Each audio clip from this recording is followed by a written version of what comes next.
Hello, and welcome to another glorious RichAlvarez live stream. As you can see by the crappy little PNGs in the corner, I'm also joined by Chris.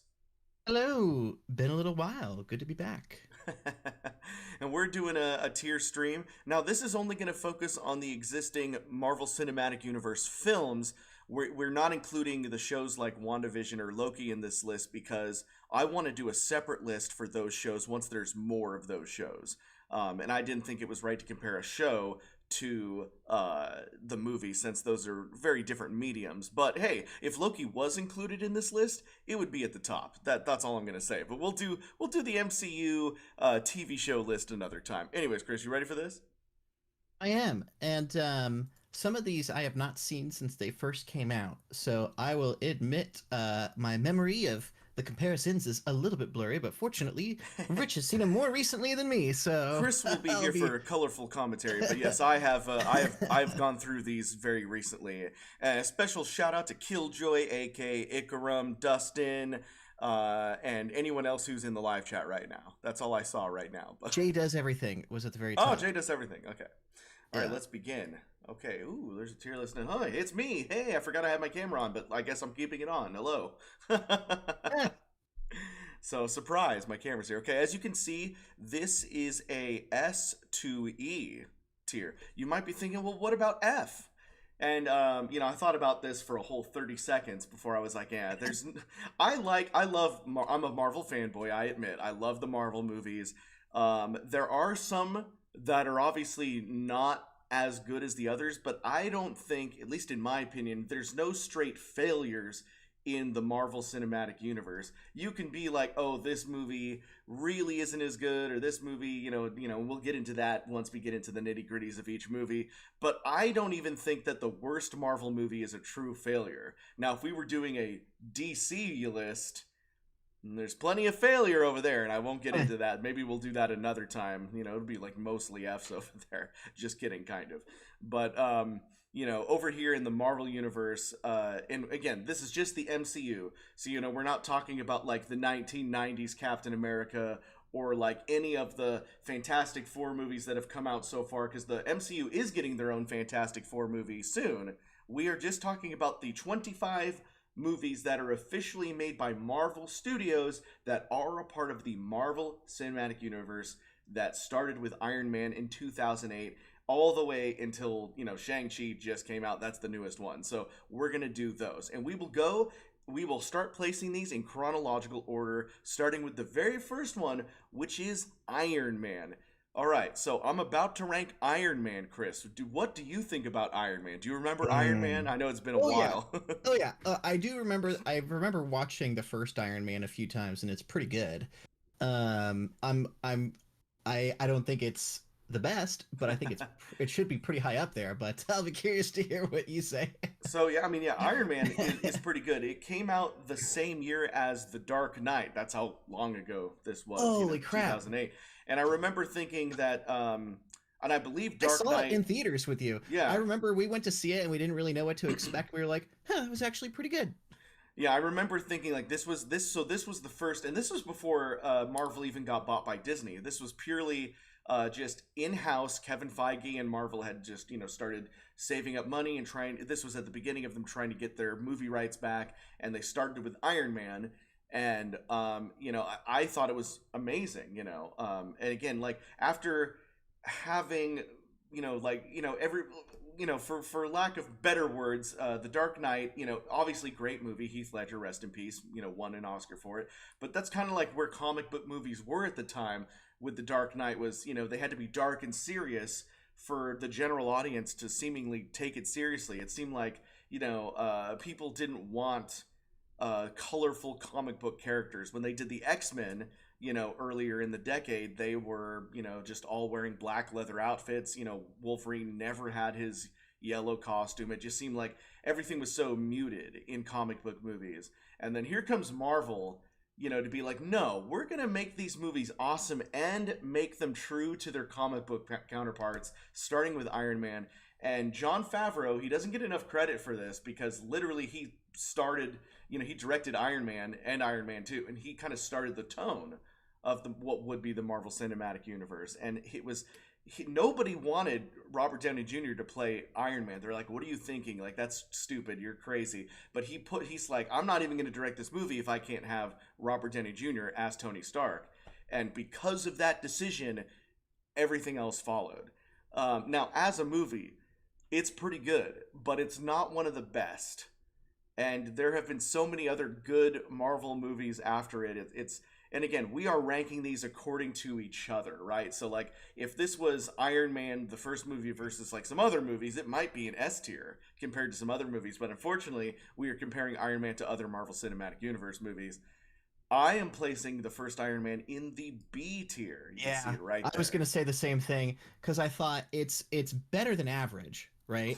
So it needs to be above a C, but there's so many movies that are gonna be in the A and the S tier, so I think that that's fair. Yeah. I concur. So yeah, that's kind of where that belongs. Okay, so that was a really long, really long wind up for that one. And then the rest of the video, Rich just goes, "All right, SABCA, like, subscribe, bye bye." I just thought End that one stream. deserved a little bit more, credit. Is the first one. The second one, we got two in 1 year. They took a big risk. The second one was the Hulk, the Incredible Hulk, starring Ed Norton. Now, I do have a couple things to say about this. One, they were bringing the Hulk back after the previous Hulk, the Ang Lee one, with what's his name? I can't even remember right now. Lou it, Ferrigno? no, no, well, the Lou Ferrigno's that's '70s Hulk. No, it Okay. was what's his name? He was the bad guy in J.J. Abrams' first Star Trek movie. Anyways, doesn't matter. It wasn't very good, and then this one followed. This one is a lot better than that one, by the way. It's one of the worst Marvel Cinematic Universe movies, unfortunately. But there is a lot of carryover. It's not like this got deleted. Like William Hurt, who plays General Thunderbolt Ross in this movie, continued to play that character in Captain America: Civil War and in Infinity War, and most recently in Black Widow. So they've made it known that that character continued. They have replaced Edward Norton with Mark Ruffalo, obviously, but it's still supposed to be the same character from that movie. And as recent as Shang-Chi, Tim Roth, who played the Abomination in that Incredible Hulk, is now playing the Abomination again in that movie, and he's going to continue to play the Abomination in the She-Hulk TV show coming out next year. So, like, this movie does exist still. People are like, does that count anymore? But yeah, it still exists. So, but unfortunately, it's not very good. And if you've seen it, you know why. It's just like, it's entertaining. It's good. Again, there's no failures in the MCU, but I'm going to put it in E tier because it is among the worst. And I Totally see that agree. my bars are getting stretched out as I put these movies, so that might be an issue later that I'll fix as I go. But yeah, there's the Hulk right there. That's the Incredible Hulk. Right? Yeah, sorry, Ikram. I did 5 minutes on Iron Man. It's the first one. Okay. The next one, of course, is Iron Man 2. Because again, I think they were purchased by Disney right after Iron Man 2. So Iron Man was a big success. Hulk wasn't, and so it was in their best interest to just push out a sequel to Iron Man as fast as possible without risking another character. So they Now, did Iron Man 2. What's up, Iron Chris? Man 2 and 3 kind of blur together for me. Which is the one that had the Mandarin? Is that 2 or is that 3? That was 3. Okay, and then Iron Man 2 2 was was the Whiplash. dude, was the Russian guy with Yeah. like the chains. Okay, yep, I remember now. Yeah, again, it's like it's not that like And, but it and was. which is Sorry, what were you saying? which is the one where he gets like PTSD? Is that 3? That is also 3 because Sorry, see, I only saw 2 and 3 one time in theaters, Right. so I'm just gonna have to let Rich rank these. So like yeah, Iron Man 2 is Blur important together for me. because Iron Man 2 is important because we get a lot of Samuel L. Jackson in that movie. We got him in the end credits of Iron Man 1, but he's, not a main character, but he's pretty important in Iron Man 2. And, he goes over more Avengers stuff. It's also, Iron Man 2 is the first movie with Scarlett Johansson as the Black Widow. And it kind of sets up, it kind of more structurally sets up what's going on in the future. Of course, has the end credit scene, which sets up Thor. With the Coulson in the middle of the desert looking at the hammer, and again, it's not great. It's definitely not as good as Iron Man 1, but it's not as bad as like say the Incredible Hulk. But it is definitely, in my opinion, the worst Iron Man movie. and just felt like it had a little bit of a filler feel to it. So I will place Iron Man 2 in the D category, right there. So it's not the worst, it's not great. So there it Yeah. is. That's good because I remember liking the first one better. So Yeah. I concur. Starting with so now we finally have our third Avenger coming up here with Thor. So Thor was Mm. teased in the end credits, of course, as I just said, of Iron Man 2, and we have Thor. Chris Hemsworth's first outing as Thor, I thought was awesome when I first saw it. I love, like, it's definitely got that, fish out of water archetype going on, where he doesn't know how to live on Earth, he smash, another, smashes the beers and everything. I thought the first Thor was pretty good, and I feel like it still mostly holds up. It's better than Iron Man 2. It's probably not quite as good as Iron Man, and that's why Thor goes in the C. So we're going to go a little bit faster here now. As you can see, our I like list that. is... Not quite as good as Iron Man, but still pretty good. What I'm going to do here, where is my display capture here? Oh, look at this. You're going to see all my stuff. I'm going to shrink this just a little bit. There we go. Oh, I'm going to shrink it a little bit more. Here we go. Heavens. Okay, there we go. That's a little bit better now. Okay. Chris is rolling his eyes. I can feel it. No, I'm distracted. I'm distracted by the chat because I was trying to figure out if you need to be turned up or not. But I think you're good. I Somebody think said I'm you needed to good. be up. Somebody said you're good. So we'll keep it as is. Okay, so the next movie. Ooh, this gets a lot of so everybody's pretty divided on this. The first Captain America. This was directed by Joe Johnston. He's most famous for directing like The Rocketeer, and Jumanji. So the guy knows like CG and action films, and I feel like he got the job of the first Captain America purely on his work with The Rocketeer, which is very similar kind of feel in like kind of like 1940s 50s sort of aesthetic.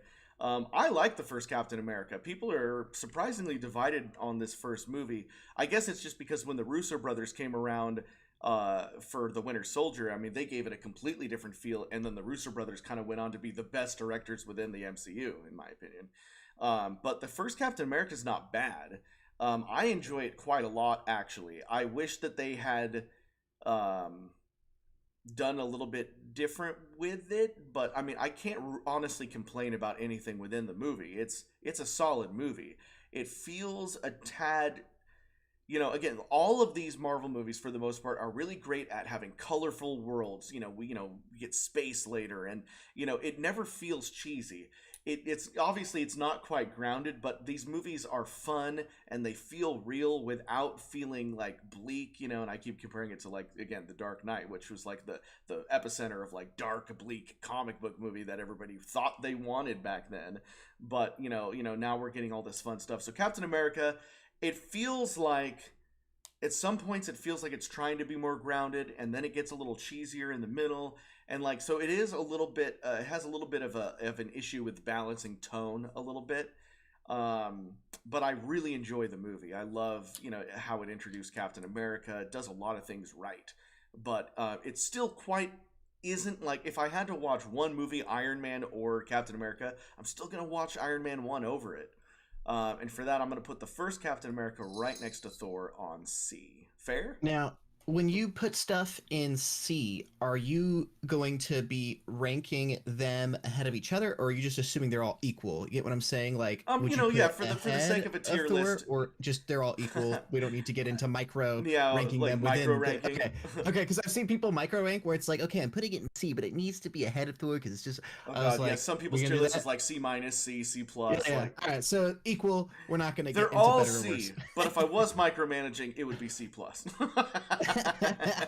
All right. It would be slightly above Thor, I guess. All Yeah. right, but we're And not. I was, yeah, and one quick joke I'll make is I was thinking about the Honest trailer for Captain America when it was like more levers, more dial, and more levers, because like them pushing stuff on and off because And more they didn't have Starks. computers very much back then. Anyway, Yeah. you get what I'm saying. Okay, so we got Iron Man, Thor, Captain America, Iron Man 2, and Hulk. Those make up Phase 1. The finale of Phase 1 is, of course, the very first Avengers film.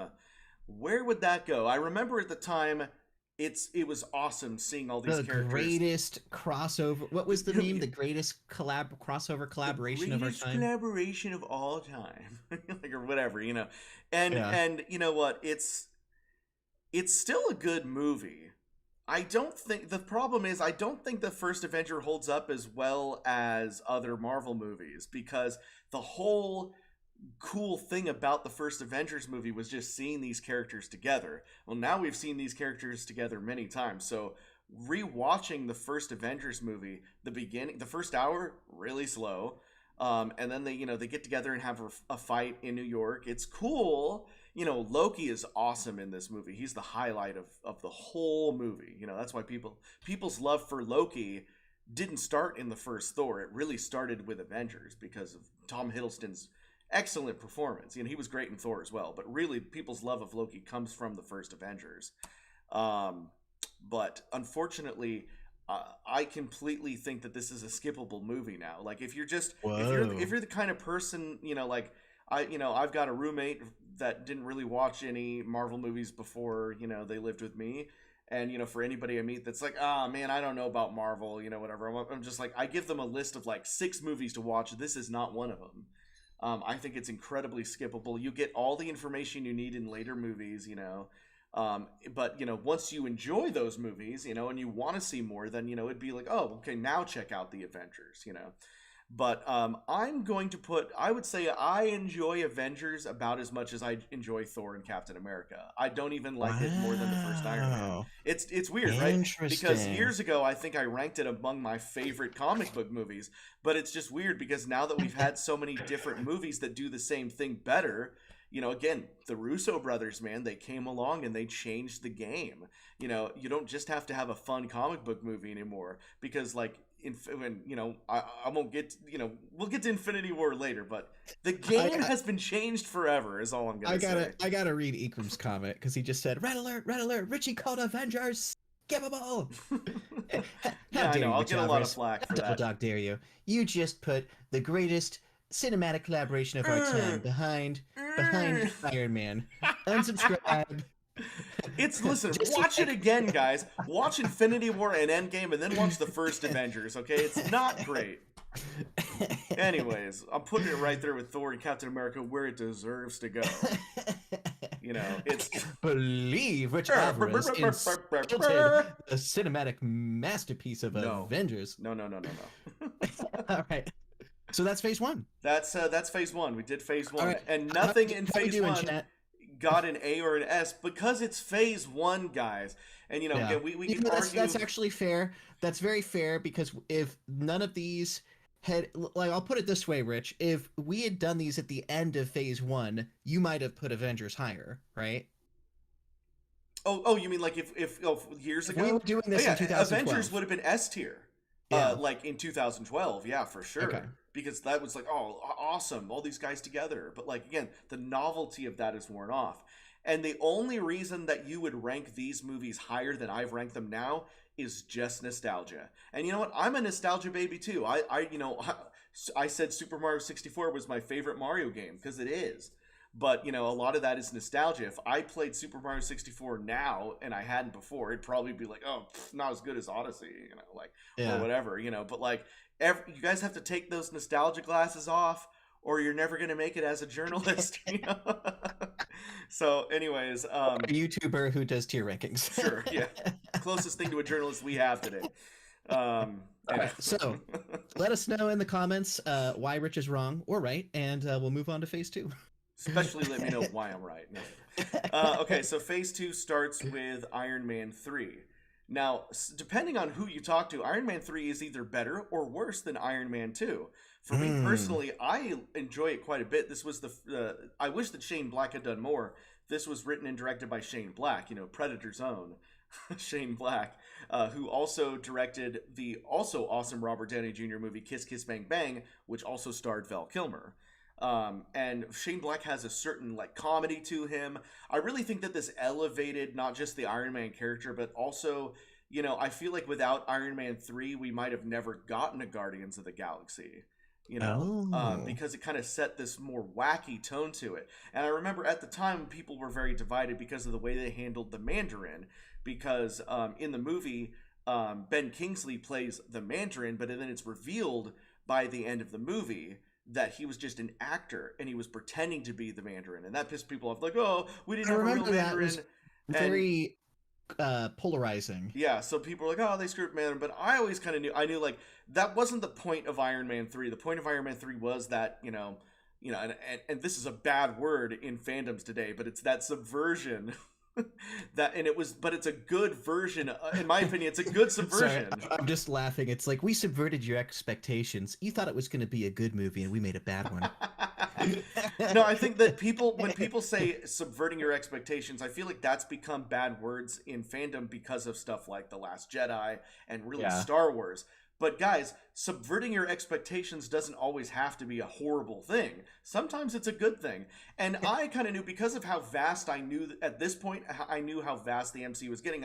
I always thought, oh, yeah, we're going to get the real Mandarin someday. They're not going to just leave us hanging like that. Eventually, it will come to a point where we need to see the real leader of the Ten Rings, the real Mandarin. And guess what? Now we have Shang-Chi, and we have the real Mandarin in the MCU. So I was correct. And so now that Shang-Chi exists, all your bitching about Iron Man 3 should now be wiped clean. Please rewatch Iron Man 3. It's a funny movie. It's a great movie. It's the best paced, at least the best paced Iron Man movie. And definitely one of my favorite MCU movies. It's fun. It's got Ben Kingsley doing a wacky job as this fake Mandarin. If you forget about your comic book roots for a minute and stop getting angry about how they changed a character, because again, we do get the real Mandarin later anyway. It's a great, funny, good movie. Don Cheadle is his best performance so far as War Machine. Gwyneth Paltrow, probably the best in this movie. Robert Downey Jr., yes, suffering from PTSD and kind of like dealing it through the eyes of this kid that he's working with. I don't know. I just thought it was an amazing movie. And maybe I'm giving it too much credit, but Iron Man 3 just seems to have all of the things that I enjoy in a movie, and I could watch it again and again and again, and that's why Iron Man 3, drama. It gets to be the first movie on our A tier list. How dare you, Rich Alvarez? Hey, Rich Alvarez, you hack. Really? It's my so list. I don't better care. Than Iron Man. Wow. I think it's better than the first Iron Man. Okay, hot take, y'all. But I think Richie did make a very good justification. So if I made my MCU tier list the same way that everybody else made their MCU tier list, then why are you even watching mine? This is my opinion, as wacky it is. Everybody knows Rich Alvarez is insane. Let's get over that. Yeah, even Killjoy is shocked. Look what you did, scandalizing our viewers. You put it in A. How dare! I would have. Well, I would not have given it an A. I would have given it a B or a C. But to be fair, I haven't watched it in years. So. It's great. Watch it again. It still holds up. It's fantastic. Especially it opens up on and blew his house with a blue little. Like it starts in the '90s. At that convention. It's that movie was made for me. Anyways, it's a great movie. Good justification. But only 4 movies on this list are going to make the S tier, and I bet you already know which ones they are. Okay, so I can't remember what came out next. Was it Thor: The Dark World or Captain America: Winter Soldier? Do you have a list over there? MCU chronological it was one of those. Order. No, don't do chronological because that'll tell you to watch like Captain Marvel first. Release date. Release dates, yeah. One moment, please. One moment, please. Okay, here we go. So we just did. Which one did we just do? Iron Man 3? Yeah, you're right. So Thor: The Dark World is right after. Okay. So remember how I told you guys how much I liked Thor? Thor: The Dark World. I mean, here's the thing. Without Thor: The Dark World, we don't have Thor: Ragnarok. But it's not because The Dark World was good. It's because The Dark World is greatly seen as one of, if not the worst, MCU movies. Now, again, nothing gets F tier here. I don't think that The Dark World failed, but it's just not a compelling movie. It serves its purpose. It has the ether in it and the dark elves and Thor's mom dies. It gets the stories there. The story that needed to be told was told. It just wasn't told as effectively as we wanted it to be. It just wasn't executed as well as it should have been. And then that's why they kind of redirected and got Taika Waititi to do Thor Ragnarok, and Thor Ragnarok is awesome. But Thor: The Dark World is another one of those things that you can just skip, and Yeah. it just I think that, and in fact, when I rewatched all these movies like a few months ago, I skipped Thor: The Dark World because I only needed to see it that one time to know I didn't like it. Yeah, But I remember I tried to rewatch it after Ragnarok came out, and I had to stop because I was just like, this isn't good. it's just so slow So and slow boring, and that's yeah, why it's it's a gonna shame. sit very comfortably right next to Hulk Yeah, totally in agree. the I E think that's a tier. good take. Okay, next we got Captain America: The Winter Ooh. Soldier, and thank God, right? Because even though I loved Iron Man 3, a lot of people didn't, and then a lot of people didn't like Thor: The Dark World. So it's like almost like the MCU was kind of like going in this downward slope, and people were like, oh man, are we ever gonna like get caught back up, or is this it? But then the Russo brothers came along with Captain America: Winter Soldier, which is undoubtedly one of the best MCU movies ever made. Oh And in yeah. fact, a lot of people still put this as their number one, surprisingly. And at the time that this came out, it was definitely, as soon as I saw it, I knew that it was my number one at that time. It was like, it was the closest thing to like a Metal Gear movie we were ever going to get. It was like basically our version of a superhero James Bond movie. It had all this Yes. spy Yeah. espionage thriller. Obviously, the elevator scene is so good they had to do it twice because they did it in Endgame as well. That's You right. know. I 100% agree with Rich. When this movie came out, it was my absolute favorite Marvel movie, and I have rewatched Captain America 2 more times than any of the other Marvel films. That's how Yeah. much I loved it. It was so good. It's just it So was so such so a good. it's just such also just such a huge jump above um the first Captain America, just in terms of like tone and everything. Of course, the Russo brothers, they got to have it in modern times, so that also helps with the tone being different. But Yeah. just it's just an incredible movie with incredible just acting and plot twists and everything. I could go into it more, but this isn't a video all about Winter Soldier, is it? Obviously Bucky, the Winter Soldier, Sebastian Stan, awesome.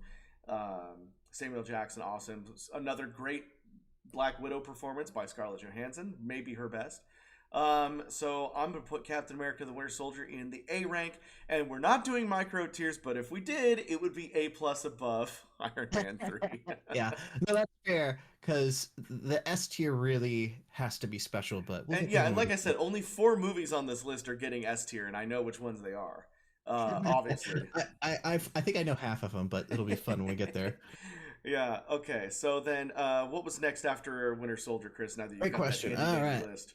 All right. Jamie, pull that up. Uh, all right, let's see here. We got Guardians of the Galaxy, the first one. Ooh, good Woo! movie. So James Gunn's own Guardians of the Galaxy Volume One. This is really interesting, right? Because again, we had kind of started to go down this downward slope, and then we got this amazing spy thriller action movie, and then we do something completely different with Guardians of the Galaxy, and this was the beginning of us. How do I want to say this? The more grandiose galactic Marvel universe that we now are getting, of course, that we got in like Infinity War, Endgame, Doctor Strange, all like everything that has to do with like the greater Marvel universe outside of Earth, and or different planes of existence and all that cool stuff. We get Guardians of the Galaxy, which really launched us into outer space. So anyways, and just the amazing, it just you really feel, and you hear this a lot, the Steve Ditko, because Steve Ditko, of course, was one of the original Marvel illustrators, and he co-created Spider-Man with Stan Lee, and everybody remembers, I wasn't alive, but everybody has seen it, who's a big comic book fan, just Steve Ditko's amazing, beautiful, vibrant, scenery as he does celestial stuff and galactic stuff and like Doctor Strange stuff and universe stuff, and the Guardians of the Galaxy, I think it was the first Marvel movie that really kind of showcased what that could look like in a movie, we had never really gotten that before, and we got all of these vibrant, crazy wackadoo colors in there. And so really, Guardians, in a lot of ways, Guardians is the first one that feels comic book, but is also great.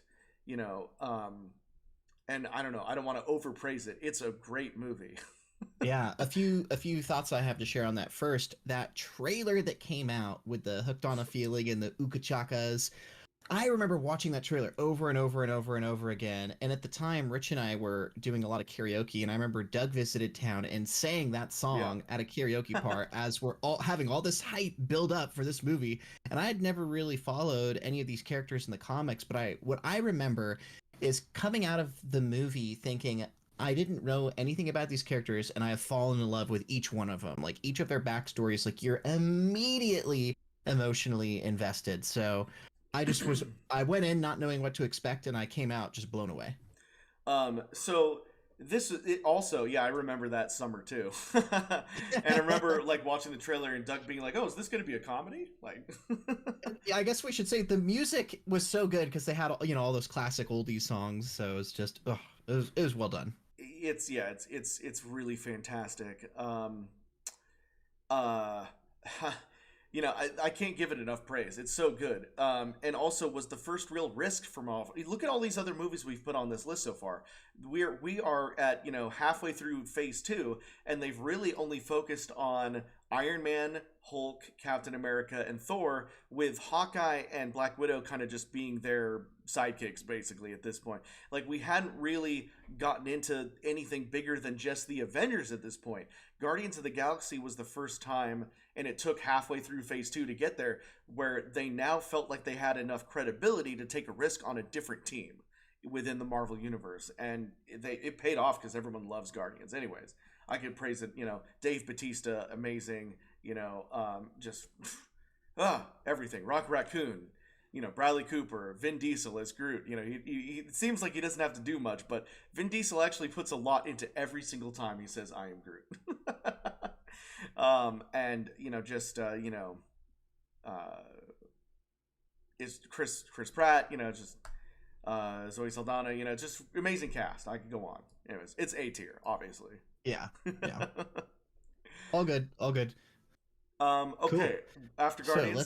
let's see what is next. So after Guardians, that puts us to Age of Ultron in 2015. Okay. Avengers: Age of Ultron, I should clarify. So, we had this amazing outside of the box Guardians of the Galaxy movie, and then we go immediately to, and again, thank God for the Winter Soldier and Guardians of the Galaxy, because I think that if they had just put this out, um, if they had put Avengers 2 out like immediately after Thor: The Dark World, I think that would have been the end of the MCU. Everybody knows that Age of Ultron is not as good as even the first Avengers, right? Like, I feel like everybody pretty much knows that. It's it's the lowest grossing Avengers movie. Didn't even make as much as the first one, and doesn't even touch what later Avengers movies made. But here's the thing. I love Ultron, like in the comics. I think that the idea is great. I think they shouldn't have. I think they shouldn't have tried to do a whole Ultron story contained in one movie, especially when the whole movie kind of just feels like a preview for like Infinity Stone stuff that is coming later. It's like Thor has that vision of the Infinity Stones. It's like, oh, we're gonna get to this awesome stuff after this movie. And in this movie, they built, like, I love James Spader as Ultron. I think he does a great job. But the fact that, they had just like come up with the Ultron stuff, and then they have to fight him and defeat him, and then they shove Wanda and her brother, Quicksilver, into this movie as well. It just feels like they tried to cram way too much in the movie, which is crazy, right? Because you could arguably say that something like Infinity War has way more stuff crammed in that movie. But guys, the key is execution and pacing, and this movie, Age of Ultron, just didn't have it. It's kind of a mess. And it's just, they just, for whatever reason, they couldn't illustrate, execute everything they wanted to do in a way that made like 100% sense. And I don't know, it just falls a little flat. This is the last movie that Joss Whedon directed, thank God, for the MCU, and it just has his horrible, lazy signature written all over it. it's just you can feel like even actors have said it just felt like Joss Whedon didn't care. He was bored with the movie, and you can feel that when watching the movie. You're like, man, this guy just doesn't care. It's there's a lot of points that are boring. There's that weird, awkward, forced relationship between Hulk and Black Widow that later movies, Made fun of. make fun of and then later just straight up ignore. They kill off Quicksilver as soon as they introduce him, which is dumb. I mean, it made for some great writing for WandaVision. Those writers got to have a field day because of emotional loss, right? But they had to build off of the way that it was terribly executed in Age of Ultron. We do get, Elizabeth Olsen as Wanda, and obviously she has become one of the best characters in this universe. But here, she barely gets any screen time and doesn't get enough time to explore that character. And she would later go on to say that she was grateful for like the Russos, when she comes back in later movies for kind of helping develop her character a little bit better. And now with WandaVision especially, we can't put the TV shows on this list because we're just doing the movies. But if we did, every Marvel, it's just like S tier, S tier, S tier. Except for Falcon and Winter Soldier, that's somewhere in the middle. I gotta read the Supremacy Mecha Hunters comment because that's pretty creative. They said Age of Ultron was the Sonic 06 of the movies. Yeah, they just deleted the comment. I thought it was clever, Mecha Hunter.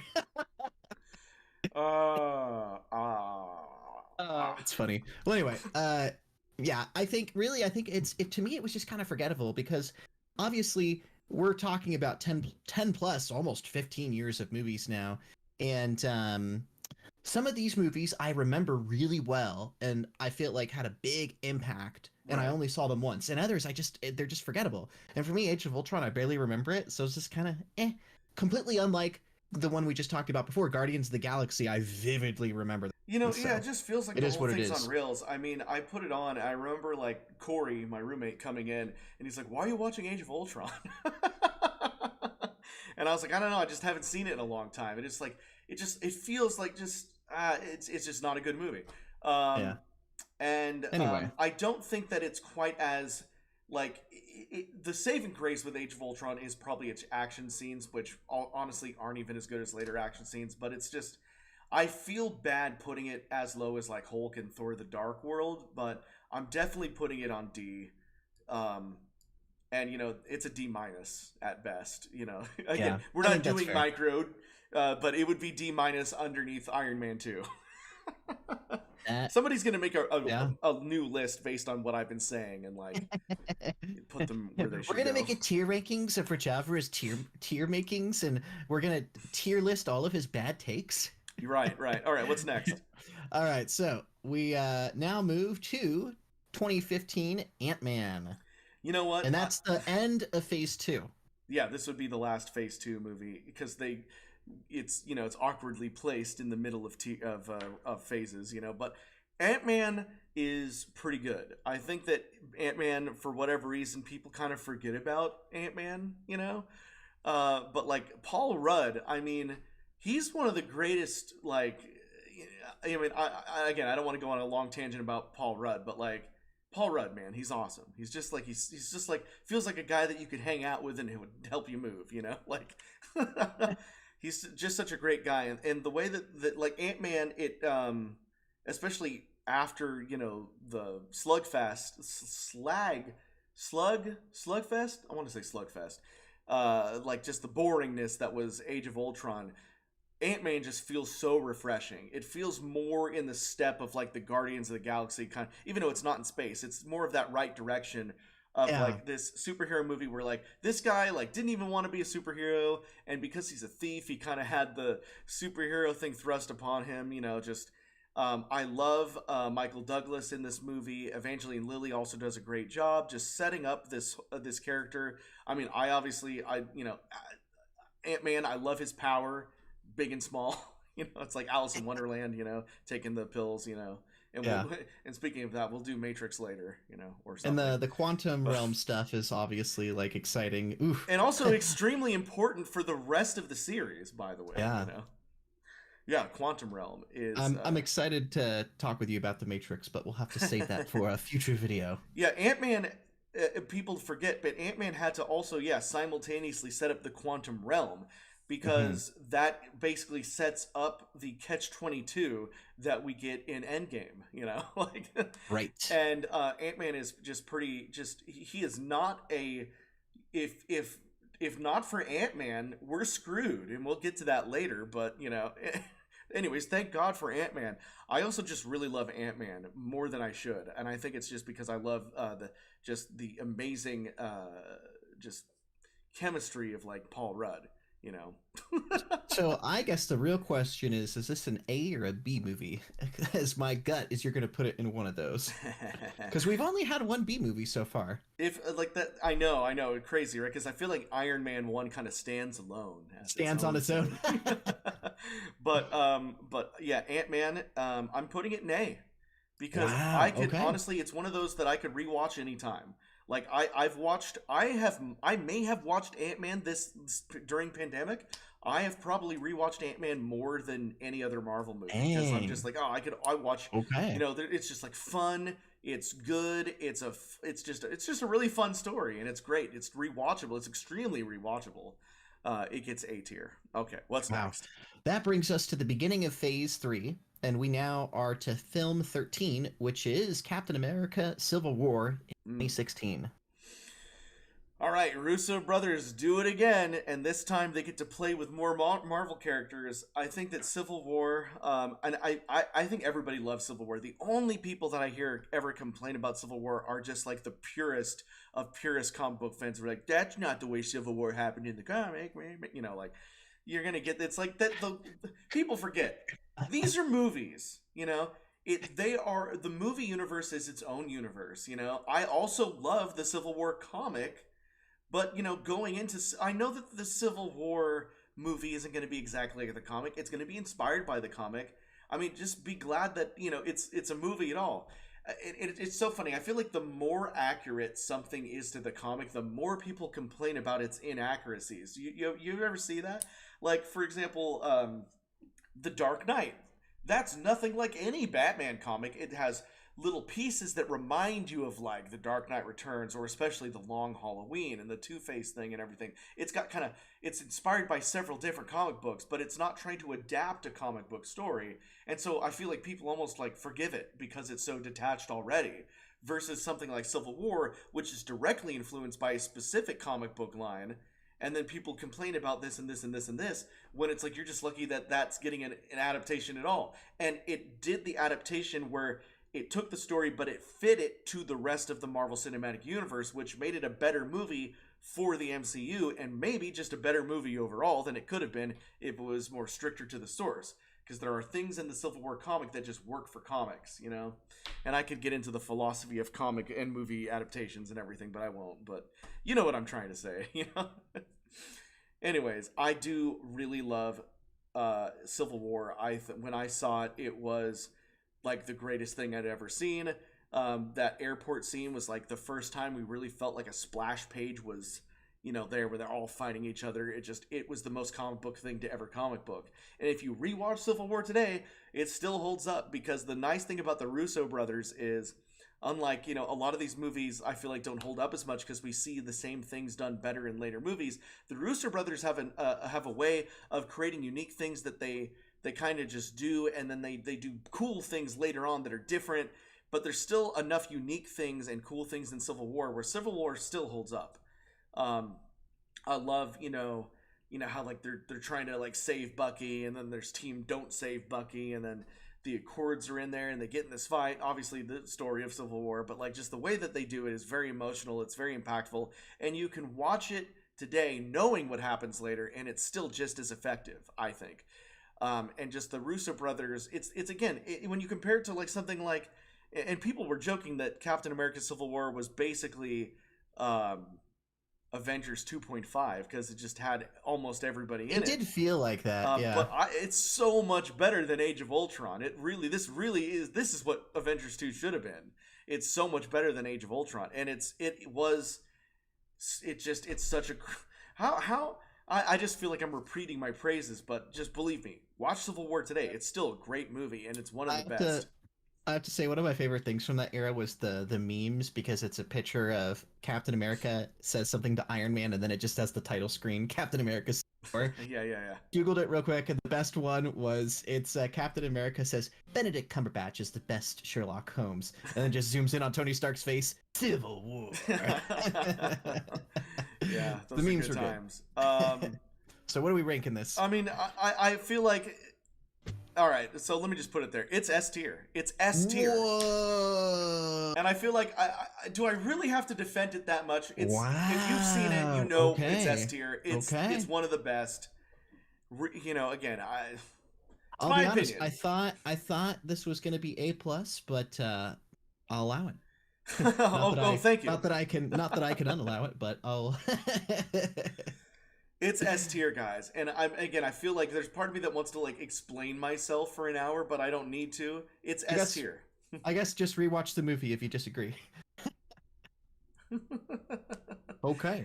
Okay. Well, that brings us to the next movie in the list, which is going to be Doctor Strange 2016, which I actually just rewatched because I've been watching the What If series, and after watching the Doctor Strange What If, I was like, oh, I need emotional closure. So I rewatched the original Doctor Strange just like a couple weeks ago. Oh wow. Still holds up extremely well. Oh, I'm glad you recently rewatched. I rewatched that one very often as well. I love. I mean, just it's Benedict Cumberbatch, right? I mean, he's awesome, and he really brings. I feel like, and this is going to be taboo, what I'm about to say. I think I like Doctor Strange like with Benedict Cumberbatch playing Doctor Strange. I like Benedict Cumberbatch playing Doctor Strange more than I've ever enjoyed a Doctor Strange comic book.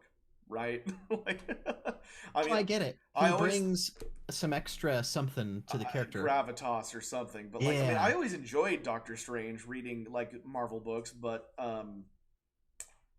Benedict Cumberbatch, man, like, and you know, I know it's not just him; it's also the way that the movies are done. It just I think he just brings something to it, especially the whole which we'll get to later. Oh yes. He's But a really cool character, and he just does Benedict it. Cumberbatch is already awesome because of all the previous stuff he's done. So uh, yeah, Earth has wizards now, as Chris Hemsworth said in what was it in Ragnarok, which we'll get to soon. But anyways, we could go on and gush, but we should probably hurry this list along. A tier. yeah, I agree. A tier Doctor Strange. Very good.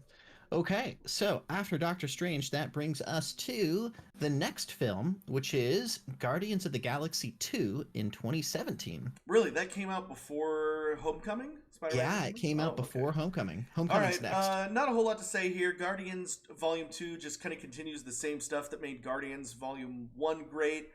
I do think that the story about the dad and the planet and all that stuff, it gets a little draggy sometimes. Yeah, I felt like I enjoyed the first one a little more than the second one. Is that a fair take? Yeah, and so Yeah. I do enjoy Guardians Volume 2. Oh, you know what? Guess what? Iron Man 1 gets a friend with Yeah, I was Guardians gonna say Volume because I 2. was like, it's better than a C, but it's not as good as an A. Yeah. There we go. Yeah, that's fair. I like I it. was gonna put it on C. I'm like, that's too low. Yeah. Yeah. All right. Next. Okay, now that brings us, and by the way, 2017, we had 4 Marvel films come out. So the second installment in 2017 is Spider-Man Homecoming. Right. Okay. So a little bit, just really quick, as you know, like Marvel, they, back when they in the 80s and 90s when they were going bankrupt, they ended up selling the film rights to a lot of stuff. That's why like New Line Cinema made Blade, Fox made X-Men and Fantastic Four, and Sony got Spider-Man. But then as Marvel started their own film studio, and then they started the MCU with Iron Man. They've been trying to re-buy all the rights, and then of course Disney just bought Marvel in 2010 or something, and then with Disney's massive amount of money, they were able to. Well, Disney just bought 20th Century Fox wholesale, so like now Fantastic Four and X-Men, those belong back to Marvel Studios. And things like Blade and Daredevil and all those, like over the years Marvel has reacquired all those rights as well. So we're going to get a Fantastic Four, we're going to get an X-Men, we're going to get a Blade that all is in the MCU.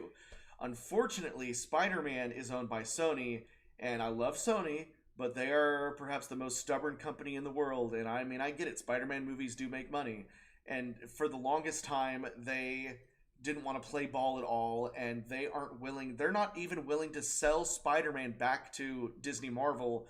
Even like Disney offered them like $10 billion at one point.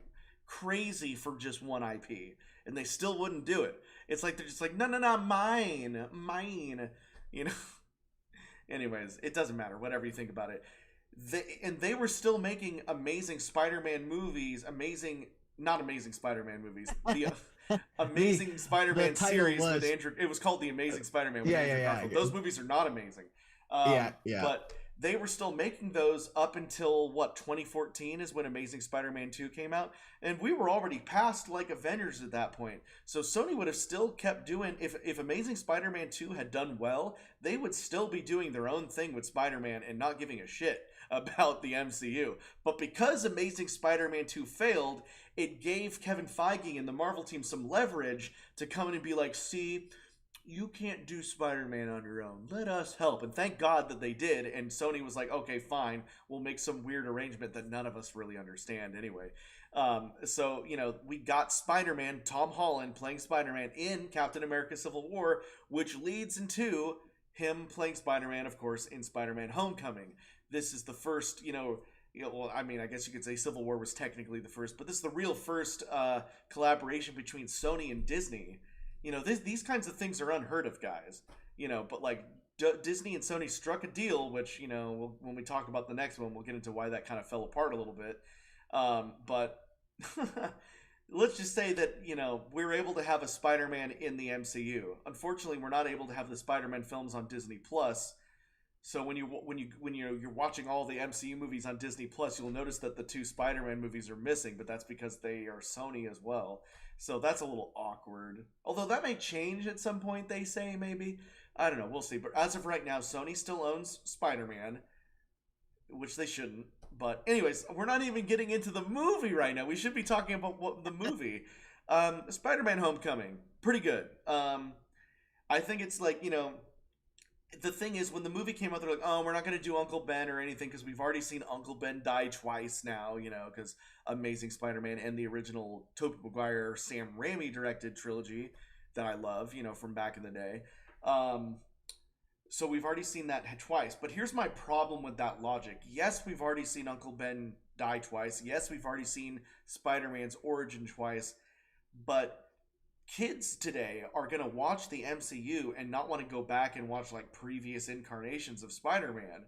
And so for them, their first experience with Spider-Man might be Tom Holland, and they don't know why he became Spider-Man. So I get at the time why they didn't want to do, great power comes responsibility for a third time with Uncle Ben.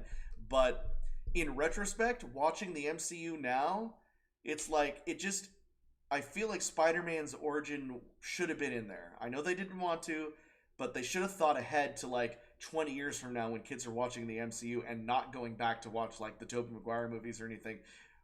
That Uncle Ben stuff should have been in there. And Homecoming is a fun movie. It is a good movie. It's just not like, it's kind of like, I don't know. Anyways, C tier. Yeah, I guess it's just a quick comment. I loved the Tobey Maguire Spider-Man movies. Oh yeah. The Andrew Garfield movies, in my opinion, Not came as out too quickly after that, and I just remember thinking like, I just want more Tobey Maguire. Like, this just feels like a rehash, but not as good. So by the time we get to Tom Holland, I know that it probably would have been good if they rehashed all that, but because it was a little different and it wasn't necessarily his origin story, it was him with the Avengers, I was like, okay, this is pretty good because it feels different. So, I guess, and then as a side note, if you guys haven't seen Spider-Man Enter the Spider-Verse, the animation, wow, that's an amazing film. Very good. Oh yeah, that's awesome. But yeah, I do love Tom Holland as Spider-Man. I just saying, like, we need that origin story, and I don't know, I feel like that's what they should have done. But Homecoming is all right, and it's good. Yeah. But yeah, the Amazing Spider-Man movies with Andrew Garfield, not amazing, not as good as Tobey Maguire. I would give, and people still today, even today, they still say that Spider-Man 2 is one of the greatest comic book movies ever made, and I feel like that's why, spoilers, that's why we're getting Alfred Molina as Doc Ock back in the next Spider-Man movie, because no one could, and that's how the trailer ends. Hello Peter. It's like no one can top that performance. I think. Yeah, And it was not really just good. because also like Doctor Octopus is just one of the best villains in Marvel. Period. Like anybody. And if you played the Spider-Man PS4 game. Doc Ock, also an amazing version of Doc Ock in that video game as well. Like Dr. Octopus is just the anti Peter Parker, and just a hell of a villain. I can't wait. I'm excited for No Way Home, Or Very yeah, nice. that's what it's called, right? No Way Home. I think so. Yeah. I always get it confused because the last one was called Far From Home, All so the it's home like stuff. yeah, it's the Home trilogy. Yeah. But yeah, yeah. Hopefully someday we'll get back to if they do Ben Parker dying and show Tom Holland becoming Spider-Man in a future project, all is forgiven, right? That's all I want. But anyways, yeah, Doctor Next Octopus, film? great. If we were ranking every Marvel movie, and we didn't want to do that because we'd have like 100 movies, but if we were ranking every Marvel movie ever, then yeah, those first couples Tobey Maguire movies. Hey, I know that Spider-Man 3 isn't as good or whatever, but I still watch it. Yeah, I love it, even with all of its cheesiness. With what we call him, Bully Maguire. I'm Oh gonna put God. some dirt in your eye. We did get the emo Parker.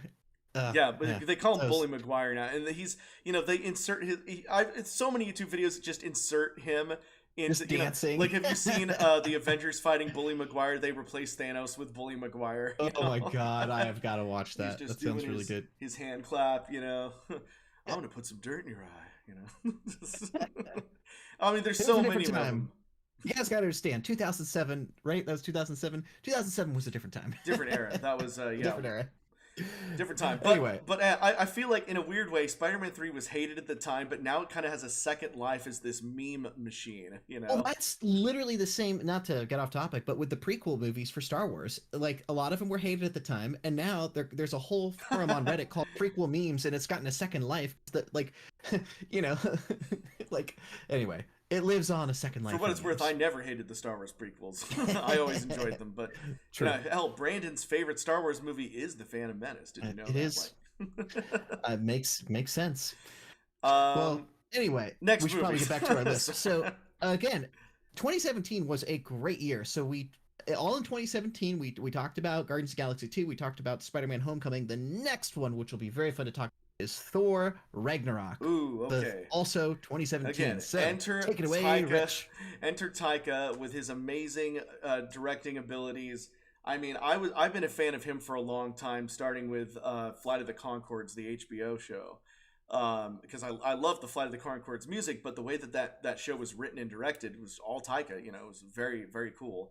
And then, of course, What We Do, not the show, the movie What We Do in the Shadows was also Taika, also very funny. And we get, just a very, very Taika Thor Ragnarok. And again, they had to kind of resurrect Thor because, like, nobody enjoyed the Dark World. Exactly. Remember, 4 years earlier, we had Dark World come out in 2013. I remember going into Ragnarok with low expectations because of how disappointing the previous Thor movie was. Oh my goodness. Ragnarok was so freaking good. Thor gets a haircut, and suddenly he goes from like the worst Avenger to the best Avenger. There's all this like 80s synthwavy music. And it's not Loki just any... becomes a bigger part. Jeff Goldblum's in it. Like, Thor Ragnarok is so good. So, and not just any haircut. Remember, it's Stan Lee who gives him the haircut, Yeah, I forgot about that. He's like, oh, wait a second, young man. Oh, old man, kindly sir, please don't cut my hair. It's, and again, everything that we remember when we were praising Guardians Volume 1, everything that I was praising about Guardians Volume 1, that Ditko feel, the colors, the vibrance, the wackiness, all of that is in Ragnarok, but 10 times better. There's an argument to be made that Ragnarok might just be the best MCU movie. I gotta watch it again. It was so good. It's fantastic start to finish. I love, and Taika plays a character in the movie, he's the rock dude, like, piss off ghost, like, it's great. He's like, oh, sorry, he's dead. Oh, wait, he's alive, like, all those little, there was a great ad campaign before this movie where it was like Thor in an apartment with like a normal roommate. And like, I don't know if you remember that stuff, but. Oh, I don't remember that. It was some great stuff. Also, Hulk is in the movie. Mark Ruffalo's in the movie, and probably the best Hulk performance because we really get to see, like Hulk being praised as the warrior, and he goes, puny banner, like, and he has all that great dialogue with Thor. He's like, oh, Hulk like real fire, oh, like. Well, I remember from the trailers. See, I know a movie's good when I still remember the trailer. There was that one scene that was so classic where he's like, "Yes, buddies or coworkers or whatever the line was," and then he smacks them. Yeah. And also just probably the best Mark Ruffalo performance as Bruce Banner. I love how he's wearing the Tony Stark clothes, and he's like, "Oh, I get it. I'll be Tony Stark." He's like, "No, you just be yourself." He's like, "Well, why'd you dress me as Tony?" That's all we had. And I also love, oh God, what is it? He's like, oh, I've never been on a planet before, and Thor's like, you live on a planet. He's like, you know what I mean? There's just some great back and forth there. And yeah, Loki, I mean, obviously Loki is always great, but, Loki, has, just more great moments in this movie as well. Valkyrie was a really cool character as well. I love how she's just drunk all the time and doesn't give a shit, and, yeah, there's just so much great stuff. Chris Hemsworth, it's just a shame that they never thought earlier to make him more funny, because Chris Hemsworth is just a really funny guy. Oh yeah. And I think that Taika saw that and he just kind of lets Hemsworth play with the character, and there's a lot of improv in the movie. He's like, yeah, when we were kids, and he turned into a snake, and he was like, just a bunch of little funny things in the movie. It's just a great movie. And yeah, Jeff Goldblum. Everybody knows that Jurassic Park is my favorite movie of all time, and a big reason is the Goldblum. It's just, everything Jeff Goldblum touches is gold, except for maybe the sequel to Independence Day. But he is still great in that terrible movie. But yeah, Jeff Goldblum's awesome. I love he's basically just playing himself in that movie. And he's like, they got away with my champion. Don't let them leave this planet. And just fantastic. And I love when he incinerates that guy or melts him and everything. He's like, oh, let's see, that was my cousin. Let's see what I do to you, huh? Gosh, I've only watched it one time. This is making me want to go back. Oh, you've got to watch it again. Anyways, long story short, S tier. I totally agree. Yeah, 100% agree. And man, if S plus. Yeah, and was Thor the one where there was that scene with the Valkyries falling? It had that really cool sort of bullet timey look. Yeah. And the slow motion, because it's the flashback where the Valkyries are fighting his sister. I was reading something that they hooked up with the people that did the bullet time for the Matrix to do a different take on bullet time, and it was just praising it. Anyway, really good. Great stuff. Point is, 2017 was an amazing year for Marvel movies, and are we ready to move on to the Twin Rich? Yes, we're running out of movies. What's that next? brings us to Black Panther, which is wrapping up the amazing 2017 year of Marvel movies. It's crazy. I feel like not enough people talked about Black Panther before Chadwick Boseman died, because after he died, then everyone was like, yeah, Black Panther. But I remember really enjoying Black Panther, but it was almost like it was like, and it actually, remember, it came out right before Infinity Wars. I think that was the thing. Don't forget that. It was like a month before Infinity War, and so as soon as Infinity War, everybody forgot about Black Panther. I mean, Black Panther, don't forget, it made I want to say $1.3 billion or something like that. It's one of the most successful Marvel movies that isn't an Avengers movie.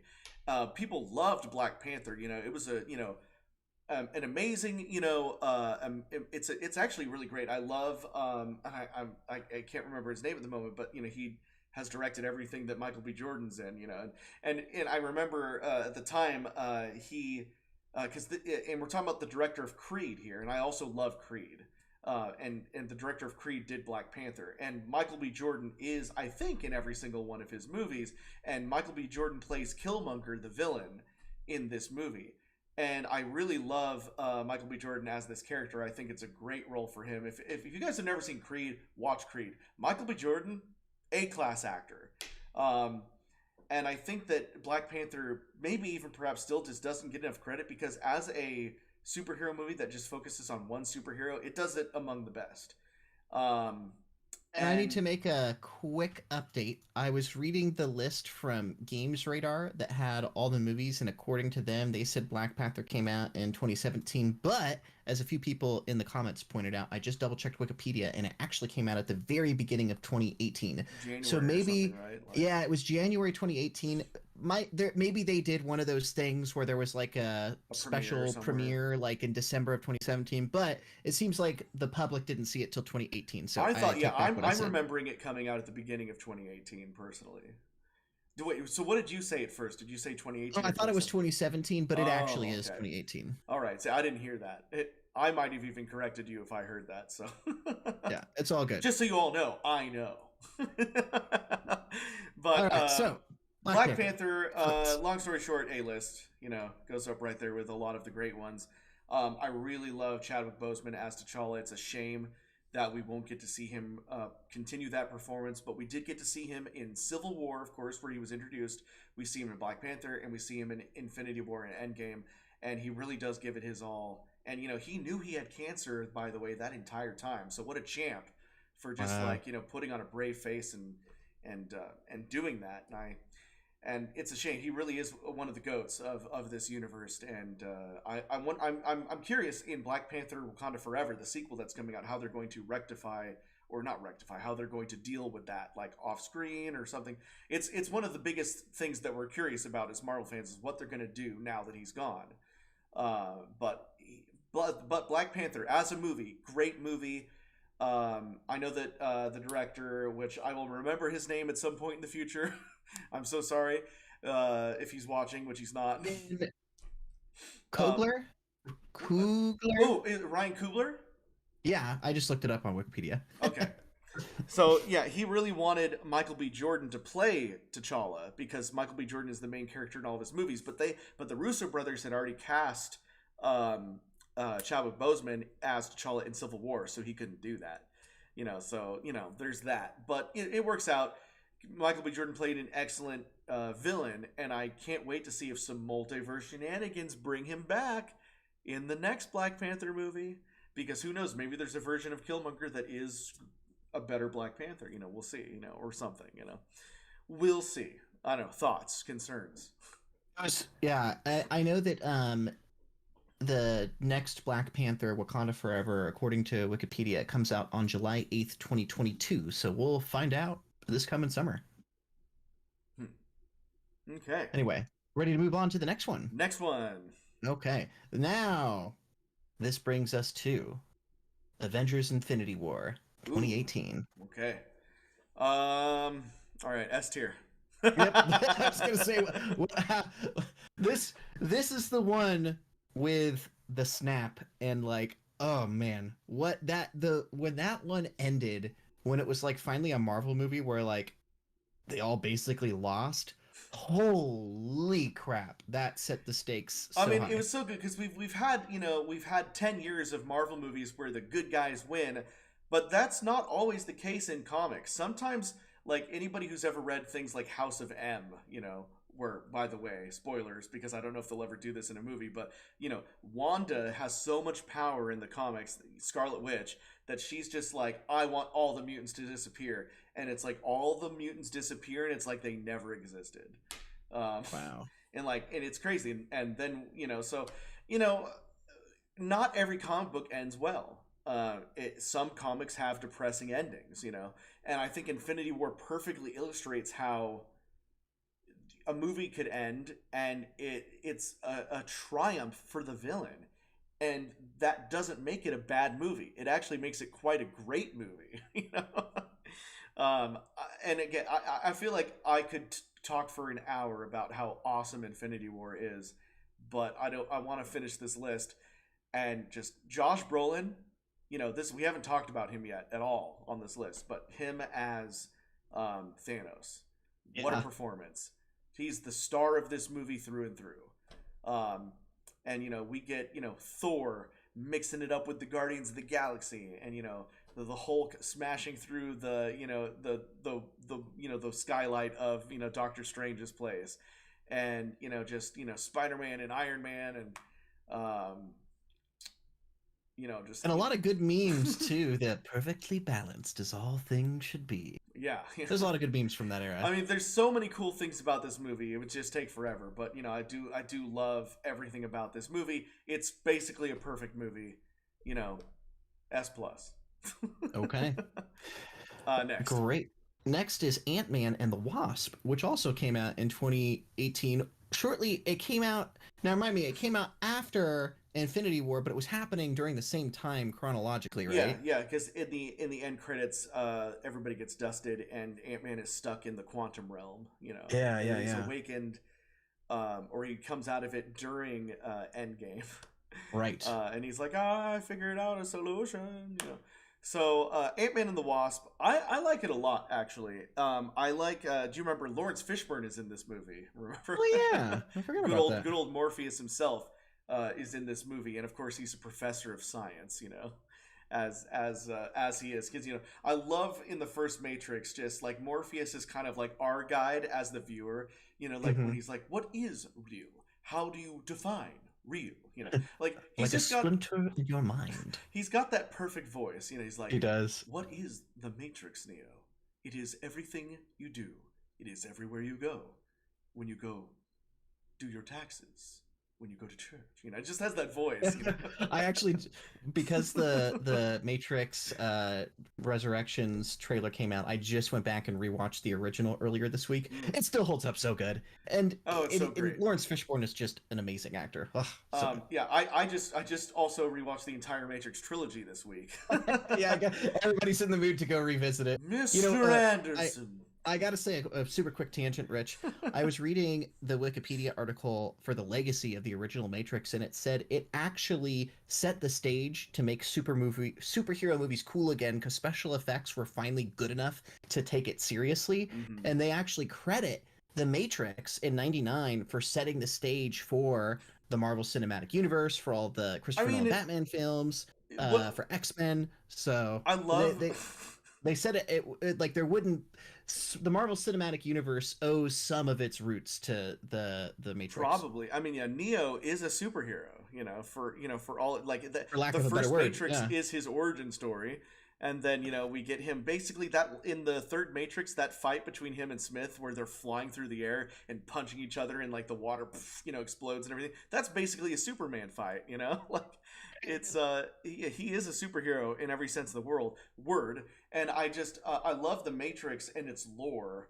I highly recommend the Animatrix, because it goes into a lot of nitty gritties about why machines and humans became the way that they are. And people forget the Matrix is post apocalyptic. Like the real world is a desert and it's dark because people blocked out the sun thinking that that would kill the robots, and everybody lives underground. It's one of the best post apocalyptics to ever post apocalyptic, but it also takes place in the Matrix too, so it's got this kind of cyberpunk feel to it as well, with a little superhero over here and a little kung fu movie over here. The Matrix is just a perfect blend of everything, but we're not here to talk about the Matrix, are we? I know. Sorry, we'll save that for another one. I just want to oh, say I didn't oh, realize it owed its roots. oh, But we how were did we get talking we got about on this tangent because Ant-Man Ant-Man and and the the Wasp Wasp was because Lawrence Lawrence Fishburne, Fishburne. A Yeah, yeah, tier, A tier. All right, let's move on. yeah. Captain Marvel 2019.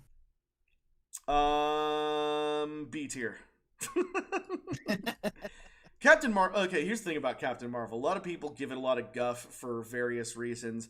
I love the '90s setting. I really like the young, like Samuel Jackson being a younger version of himself. There's a lot I love the cat. That's not really a cat. There's a lot that I really love about this movie. There's a point when we get almost to the end where I feel like the pacing slows down and I don't really care about the ending very much. I'm really torn on Captain Marvel. I think it's a good movie. I just don't love it. And I feel like it's fair to put it at B. What do you think? I think that's fair. Yeah. Yeah, it's just I don't know.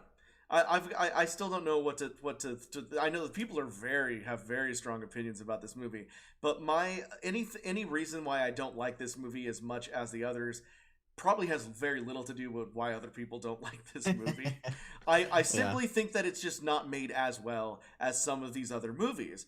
But I don't think it's a bad movie by any means. I think that Captain Marvel is a fine movie. So I'm putting it in B, and I think that that's fair. Anyways, moving on. That's fair. Okay, here it is. the big one, you've been waiting for it, Avengers Endgame 2019. That is our fourth and final S tier movie. So really, you can almost consider Infinity War and Endgame one movie, kind of spread out over two, sort of. Endgame does have a very different feel, whereas Infinity War was this very like ramped up adrenaline rush of like everybody trying to get to Thanos. Endgame almost does the opposite. It's everyone kind of given up and trying to move on with their lives. But then, of course, Ant-Man comes back, and they have the time travel plan, and then they have this amazing final face-off with Thanos. People, if believe it or not, as much as Endgame is an amazing movie, some people are torn on it. It just depends on what you think of time travel as a concept. I've seen a lot of people not like it because of its time travel elements, and I'll never understand why some people don't like time travel movies. Like I'm a big fan of Back to the Future.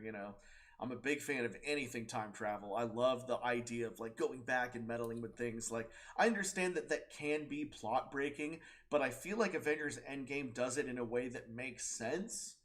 And it never felt plot breaking to me. And it feels like the time travel in the movie is done extremely well, and it's done through the quantum realm, which is Marvel's answer for a lot of that cosmic stuff. I love Endgame, the way that it ends and wraps up everything. Spoiler alert: Tony dies. And Captain America goes back in time to be with Peggy Carter. Which is what he wanted to do that whole time anyway. And we got some good send offs for characters, and we get a satisfying end to the first three phases of this universe. Your thoughts, Chris? Oh, I agree. The ending. So here's what I remember about this movie. We've had over 10 years of build up to get to the conclusion of Iron Man's character, who started all this in the first Iron Man movie. And the fact that Tony goes from, kind of an egotistical, billionaire playboy to somebody who selflessly sacrifices himself to save the world. Like, the payoff was so good. And I think that's why it was bittersweet, because the good guys won, but at a very great cost, which gives you, I think, a satisfying ending. I remember right around this time, Game of Thrones, also another show that was 10 years in the making-ish, also ended, and myself, along with probably half of the viewers, felt very disappointed in it. Right. So I felt like both of those two massive franchises that were almost a decade long both ended around the same time. I personally was very, very, very disappointed in how Game of Thrones, but extremely satisfied in how the Infinity phase, or I guess the Infinity Stone saga ended. So that's how you end a 10-year franchise. It was so good, so satisfying. Yeah, and then of course it's not the ending though. Well, I mean, it era of Thanos ended. It wrapped up. It really wrapped up the first three phases very well. Yeah, but then life goes on, and so does Marvel. Yep.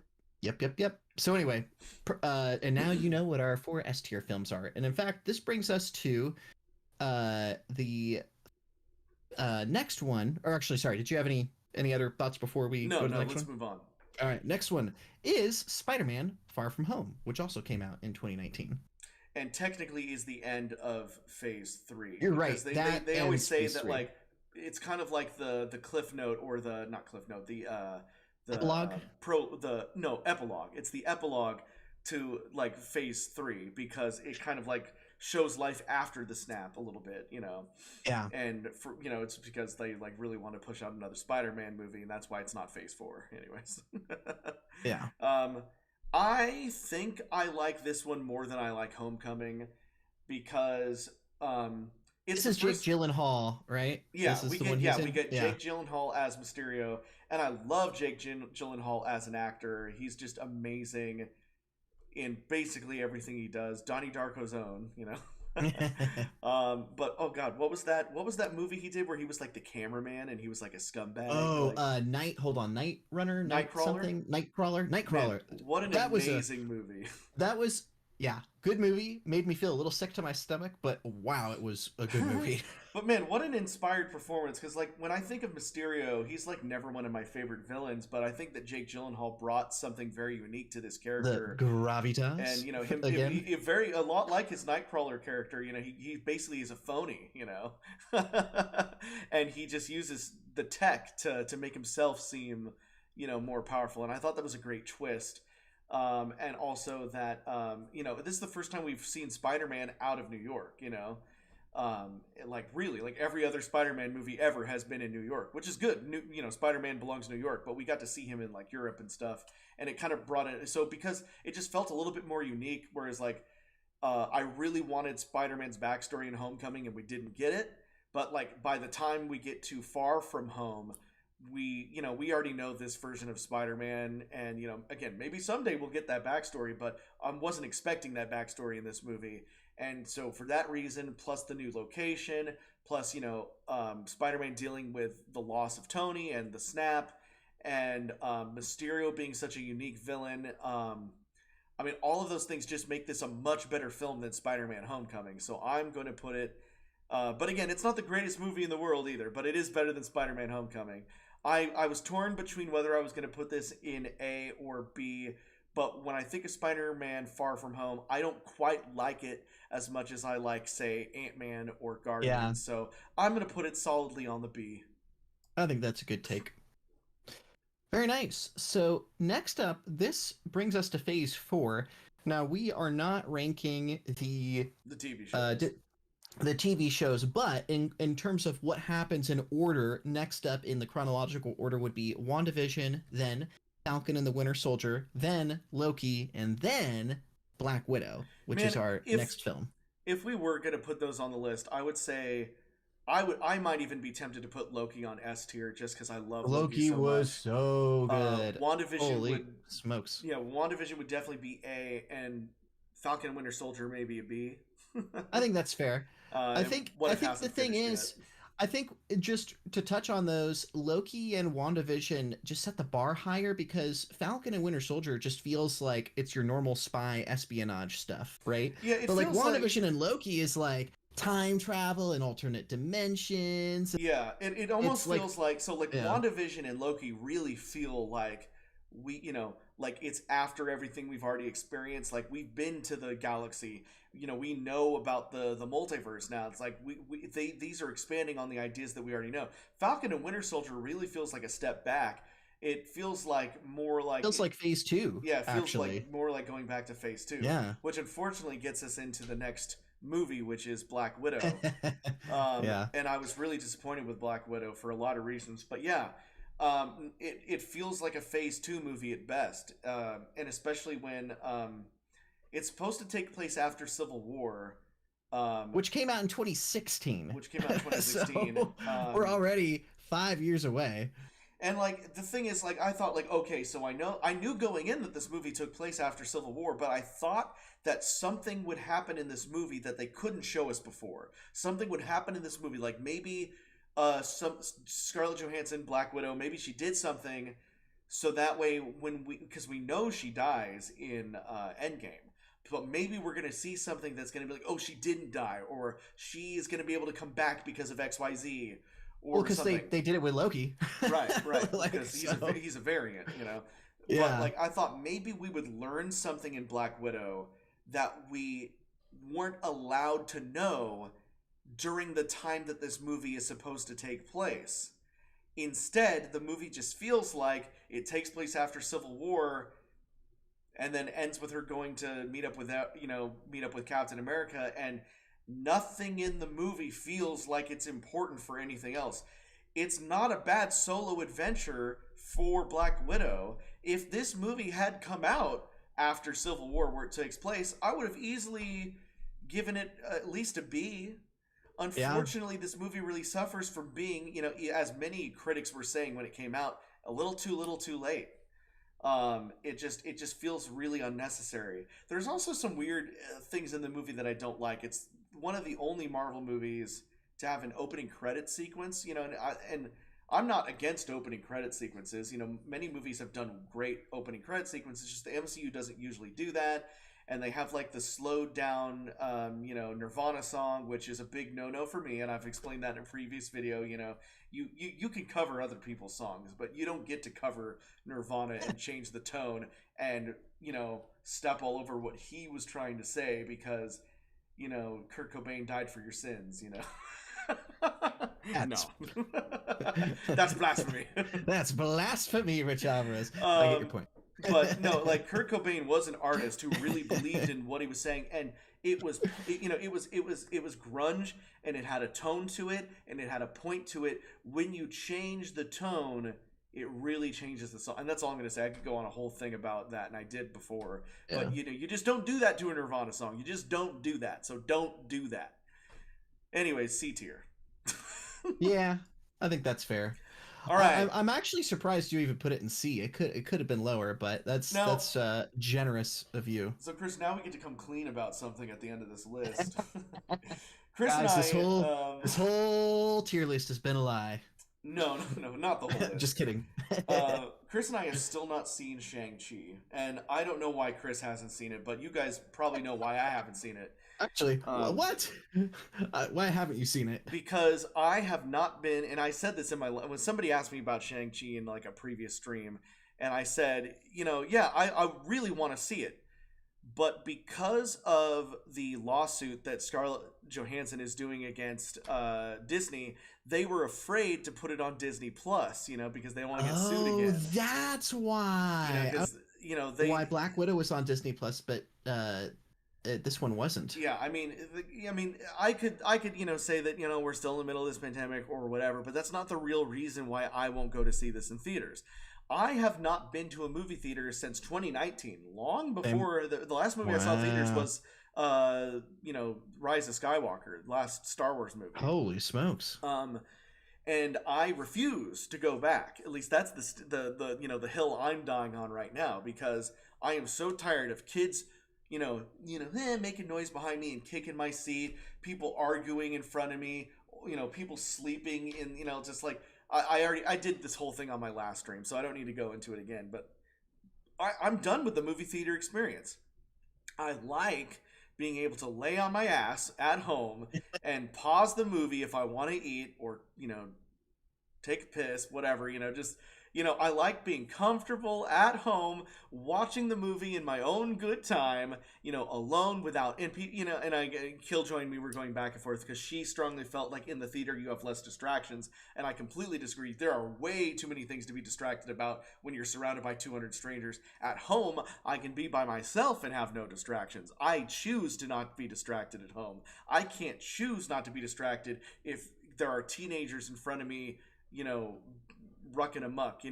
I loved going to movie theaters, as a kid. I went to many midnight showings back. Midnight showings aren't even really a thing anymore. Now a movie premieres at like 7 p.m. the day before it comes out.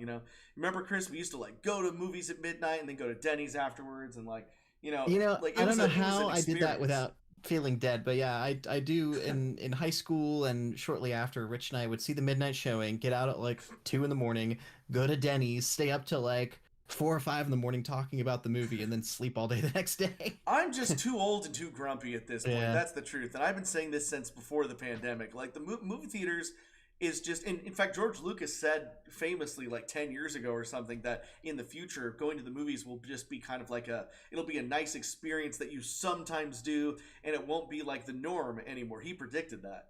And I really feel like the pandemic just accelerated what was going to happen anyway, which is that people prefer to watch things at home, for a volley of reasons, and I think that, if anything, it's just shown me I have not missed going to the movies.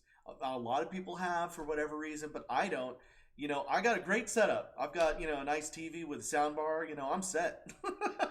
Yeah, I would say my take on theaters isn't quite as harsh as yours, or cynical. Yeah, I mean, I'll admit this. I have the life post COVID has definitely made me more lazy. So I will admit I do like the convenience of just firing up a stream, chilling, on my own personal couch or chair, being able to pause, go to the bathroom, eat snacks, So in a convenience sense, that is very handy. I've just been lazy, and I have also not been to a movie since before everything happened. So I haven't. God, it was the very beginning of all. I don't even remember what it was I saw. But yeah, I just haven't seen it yet because I've been lazy. If this was out on Disney Plus, I would have seen it like the day it came out. But I don't know. I personally, I definitely will probably watch more movies now, streaming them. But I do admit, I kind of miss the tradition and like the buildup of like you meet up with friends, and then you go out and you get burgers, and then you kind of hang out. I wonder how long I could go without going to the movie theater because I feel like I can wait on Shang-Chi. Now, that being said, we did promise everybody that we would rank it. So, because all the reviews have been like, it's just as good as Black Panther, we're gonna give Shang-Chi the A rank for now, and then maybe we'll come back and change this. We'll do a Phase 4 tier list and that'll include the TV shows when Phase 4 is done, and we'll get to re-rank Shang-Chi, but we'll also get to re-rank Black Widow because Yeah, maybe Phase 4 isn't as good and the rankings are different. So you yeah. know I feel like a lot of the first time a character is introduced, we've made those A-list movies. So I have right. a feeling Shang-Chi will probably end up being A-list because I've talked to a few people who have seen it and they said they really liked it. But So remember, if we do a Phase 4 tier list, it's not going to include Civil War, Ragnarok, Infinity War, and Endgame. So maybe Shang Chi would end up being S tier on that list because it's maybe among the best of those. So you never yeah, know. But it certainly wouldn't be S tier on this list. There's no way it could be as good as those four movies, in my opinion. So it gets to be A tier, and I think that that's fine. And that's the list, guys. That's it. wow. What did you guys Rich, we've think? been going for a good hour and a half. Can you believe that? You could have watched a short movie in the time you've watched us talk about movies. You could have watched Pikachu's Island Adventure. All right. So now it's time to open it up to the live chat for the 10 of you that are still here. What do you think? What did you think of it, fellas? Where are we right? Where are we wrong? Penrose is not happy about our Captain Marvel take. But I don't know if you saw that part, Penrose. I personally probably would have ranked it lower, but I think Rich gave a good justification for it, but you'll have to rewind and go watch that again. Oh wait, for which I one? That was not just where Captain Marvel is. Oh. I was gonna say that was not where I disagree. I would have put Avengers in B. So that's the one that surprised me. That was Rich totally See, I knew he was gonna do like he says swap Black Widow and Captain Marvel, but no, Black Widow is objectively a worse movie than Captain Marvel. Black Widow is it's just a worse movie than Captain Marvel. Whatever again, we're not talking about the yeah. politics of anything or whatever. Black Widow is just a worse movie than Captain Marvel. You cannot deny that Yeah. objectively. The magic word. Focusing when I think back on the memories of the ones, like if I think back on just good times about this, going I remember going to see the very first Iron Man way back in whenever it was, 2008, I think. And I remember just being blown away and being like, wow, that was a good movie. I didn't know it was going to be that good. And then over the years, seeing more, like I remember being just blown away by Winter Soldier, and then again with Guardians of the Galaxy, and then Oh, again with Thor Ragnarok, and uh, sorry, who just got a super chat? I was yes. laughing. Carlos Morales, thank you for our first super chat of the day. Says Black Widow's sister was smoking. So that is Wink. what Florence Pugh plays the sister, and I strongly feel like that is the reason that this movie even exists. Because if To you've seen introduce her. if Yeah. you've seen the end credits, you know that she's going to be working for the same lady that is like working with the fake Captain America, and like they're basically forming their Dark Avengers group. So Florence Pugh is it Yelena? She's basically going to be our new Black Widow going forward. So I Yeah. feel like that was kind of the point of this movie, not to be a solid solo adventure for Scarlett Johansson, but kind of to introduce this new Black Widow. That doesn't make it a better movie than Captain Marvel, though, guys. Yeah. But yeah, like I was saying, I think probably my favorite part, honestly, about the Marvel Cinematic Universe is because these have been going on for so long. It's just fun to think back. Like example, like 2017 had some really good films, Ragnarok, Spider-Man: Homecoming, Guardians of the Galaxy 2. Like, I like how when I think back to the previous decade, I can kind of think of the years by whatever Marvel movie I was watching with Richie talking about. So it's just been fun to see this universe evolve, and I don't think any of us realized when we saw the original Iron Man how big of a universe this was going to create. So, it's been a fun ride, and I'm excited to see, what happens the rest of the phases, especially with what got introduced at the end of Loki. If you guys haven't seen Loki, holy smokes, the ending of Loki just really sets this world up or multiverse or whatever. Like, um, as a fun question for you, Rich, which movies are you looking forward to that have not come out yet? What are you most excited for? Oh, first I want to answer Penrose. Penrose said, "Is Oh, that Iron Man 3 in D?" If so, I heavily agree. No, that's Iron Man 2 in D. I put Iron Man 3 in A, and you might want to go back because I talk about how I love Iron Man 3. I really love Rich Iron and Man I 3. were going back and forth on that for a bit, but Rich made a very good case for putting it up there. But yeah. So, Rich, which Marvel movies are you most excited for? Spider-Man. In fact, I was gonna say this earlier when we are talking about the movie theater. That might be the movie to get, because like obviously that's a Sony collaboration, so it was never gonna go on Disney Plus anyway. Now, this is the Um, one with the rumors of like having all the other Spider-Man come and them doing multiverse well, I stuff, mean, you've right? seen the trailer, right?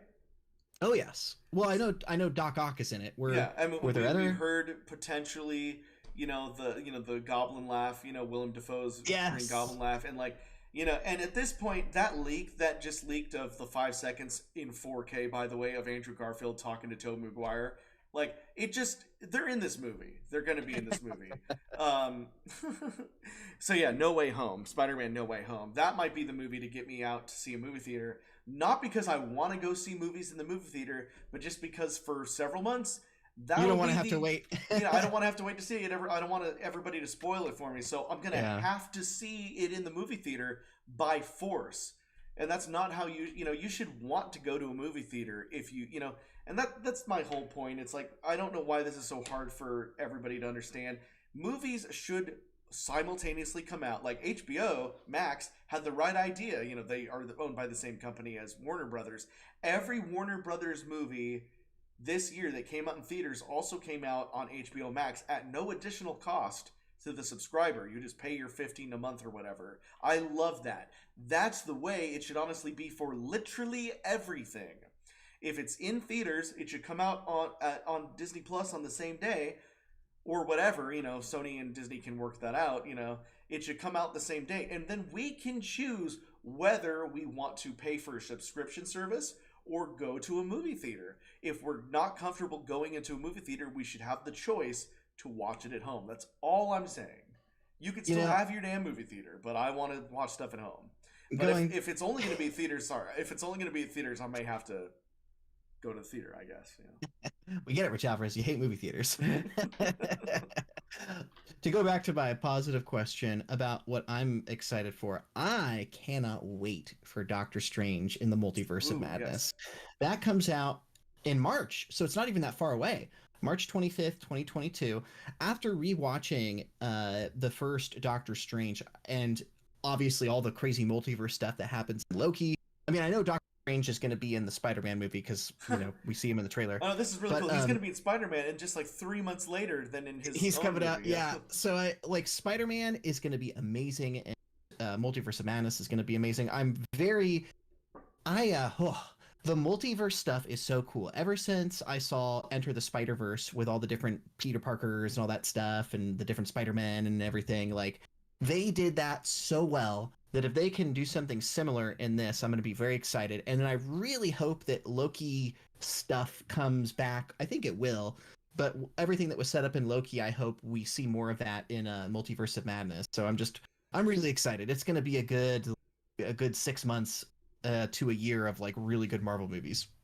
Yeah, I think that this is, everything is kind of being set up in such a way, we may even see, the funny thing is when we talk about Jonathan Majors, right? Jonathan Majors played, Kang at the end of Loki. Spoilers, and it was like over a year ago, whenever Kevin Feige was doing the Disney Day thing, he was talking about how Jonathan Majors was cast as Kang the Conqueror in Ant-Man and the Wasp: Quantumania, but then he showed up first in Loki, as the one at the end of time or whatever, and so it really just like we had a confirmation of him in a much later movie, and I really feel like they're setting up Kang to be kind of like he's at least our Phase 4 villain. And You this may know, lead to Galactus later on. Who knows? you know, I was actually just thinking about this, Richie, since we both recently were rewatching The Matrix. You know how in Matrix, Neo has that conversation with the architect? Right? Yeah. Okay, a lot Ergo of people. vis-a-vis. Yeah, I actually just watched the Will Smith, or not Will Smith, Will Ferrell parody of that. Accordingly! Accordingly, that was for the I told you to MTV shut Awards. up! Anyway, what I was gonna say is that was a really cool scene, but a lot of people kind of made fun of it because the character was just talking in such big terms. It was almost a memeable. The conversation with Kang the Conqueror, I guess his name. What was his name? He who remained at the He end who of time, or remains. whatever. Yeah, his character. It actually kind of felt like Neo talking to the architect in the second You know, Matrix it's film. funny. I was It thinking the really, exact same thing. because I was like, wait a minute, I just saw this. Except the difference is that what's the name of the actor that plays King the Conqueror? Jonathan Majors. Jonathan Majors. The thing is, though, his character is so much better because he's just quirky and a little manic and like Yeah, he's like doing this really like kooky thing, you know. yeah, it's and he's just having fun with it. So I just wanted to draw parallels to that. Watch that scene in The Matrix with the architect, which is taking itself very seriously, almost a little too seriously. Of course, Still yeah. a great scene. But then you watch Loki and Jonathan Majors, and just like joking and silly, even when he's like, I'm sorry, I guess this is I'm assuming you guys have all seen this by now, but just Spoilers. the way that he's like, as he's dying, what did he say? Like, resurrection is crazy, or see you in another life. Yeah, see you soon. What's this little line? Yeah, it was so good. So anyway, I'm excited, and I can't wait for the next set I of think films. it's great. I mean, I think that's exactly why they got someone like Jonathan Majors, because he can be like that kooky character, but then when we see him as Kang proper, he's probably going to be very like stoic and pissed, like, and Probably. he's it. What It's a got a great, good range. what a great. Yeah. Can't Wow. wait for more of that. But anyways, I guess it's come to the end, and I've got things to do, so I think we should That probably was wrap up. Yeah, that was a good hour, almost 45 minutes. So well, thanks for watching, everybody. I know it's been a little while since I've been on a stream. So Rich, thanks for calling me up and persuading me to join you. I was a little hesitant because I haven't watched a lot of these for a long time, but Yeah. it was fun. This It is was really good. I'm fun. glad we did this. Chris, do you have anything else you want to shout out or say before we end? I have nothing to shout out. So I'm just happy you guys are watching. And I guess Rich, you wanna wrap us up with a subscribe voice? Well, hold on, I got one thing to promote. Oh, first. sorry. You have stuff. Sorry, with right. my I didn't ELWOOD realize- book. You do. So, Yeah, you have a thing you want to shout In out. Go case ahead. you Go ahead. haven't watched my last several streams, I am writing ELWOOD as a book series. So if you were a fan of Fallout ELWOOD, our web series from a couple years ago, I am creating short stories that is based on my scripts that I had for the show. So we expect it. I don't know how often I'm going to be writing these, but I will write at least 20 of these that will go over what was going to be the first 2 seasons of the show, basically. Book 1 is out now. There's a link in the description below if you want to get book 1. Pre-orders for book 2 will begin next week, or like whenever I get back from Wasteland. So, and then that should be a week after that is when I should probably have book 2 finished. So if you liked Fallout ELWOOD, I highly recommend you start reading the ELWOOD books. And I've said this before, if you're like, I'm just going to wait till book 3 because that'll be basically episode 3 and where we left off. Don't do that, because these books, they're a little bit different. Things happen a little bit differently. There are different, you'll be confused. So please start at book 1. And you can get that in the link below. Anyways, yes. So without further ado, please subscribe. It's free and easy, just like watching a 2-hour video about which Marvel movies I like better than you. Hooray! So there we go, and that's it. Your last chance, Chris. What do you want to say? I guess. Thanks for watching. That's all I got. Glad All you guys right. are here. Cool. We'll be back. I'll still be out of town RichAlvarez next weekend, and Chris will return in a future tier let's see here. ranking. Yeah, I'll still list. be out of town next weekend, but maybe see you like October 3rd or something. Who knows? Like, I don't Not know. this weekend, but next weekend Maybe next potentially. weekend. No promises though. We tend to do things spontaneously around here. All right. I love you guys. You guys are awesome. Bye bye. Love you 3000.